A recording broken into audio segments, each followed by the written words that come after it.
Learn with Arup এই চ্যানেলটিতে তোমাদের আরও একবার আমি স্বাগত জানাই। তো আজকে যে বিষয়টা আমি কথা বলবো তোমাদের সাথে, বিষয়টা হচ্ছে এরকম। তোমরা হয়তো অনেকেই ভাবছো মাধ্যমিক পরীক্ষা আসন্ন, আগামী 10ই ফেব্রুয়ারি মাধ্যমিক পরীক্ষা হতে চলেছে। অনেকেই ভাবছো যে তাই তো কীভাবে পাস করা যায়, সময়টা খুব তাড়াতাড়ি চলে আসছে। তো যদি তোমরা কেউ ভেবে থাকো যে অঙ্কে পাস করা খুব কঠিন, তো তার জন্য আমি একটা খুব সুখবর নিয়ে এলাম যে আমার এই প্রস্তাবনা তোমরা যদি মেনে চলো তাহলে কিন্তু অঙ্কে পাস করা খুব একটা কঠিন হবে। তো কিভাবে এই কঠিন ব্যাপারটাকে সহজ করা যায় তার একটা পদ্ধতি আমি তোমাদের বাতলে দিচ্ছি। তো এখানে দেখো, এই ফর্মুলা 20 নাম দেওয়ার পেছনে কারণটা হচ্ছে যে 28 নম্বর তোমরা পাবে এবং সেখান থেকে ওই নম্বরটা কিভাবে 40 বা 50-এ চলে যাবে। তো 28 নম্বর পেতে গেলে তোমাকে উপপাদ্য একটা এমন টপিক যেটা তোমাকে অবশ্যই অ্যাটেম্প্ট করতে হবে। এই উপপাদ্যের মধ্যে তোমাকে বিশেষত 32 নম্বর, 32, 34, 38, 49 আর 50, এই 5টা উপপাদ্য অর্থাৎ 32, 34, 38, 49, 50, এই উপপাদ্যগুলি একটু ভালো করে মনে নিতে হবে। এই 5টার মধ্যে একটা অবশ্যই তুমি 5 নম্বর পেতে পারো।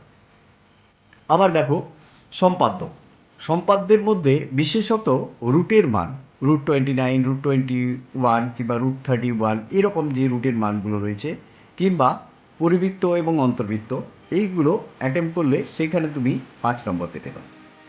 আবার পাটিগণিতের মধ্যে দুটো অঙ্ক থাকে, সেখানে তোমাকে একটা করতে হয়। তাতে তুমি যদি অংশীদারি কারবার করতে পারো, এটা অনেক সোজা তোমাদের কাছে।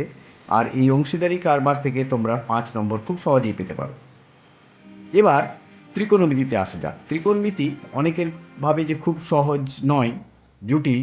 তো এই হাইট অ্যান্ড ডিস্টেন্সের যে অঙ্কগুলো শেষের দিকে রয়েছে সেগুলো থেকে তোমরা খুব সহজেই 5 নম্বর পেতে পারো।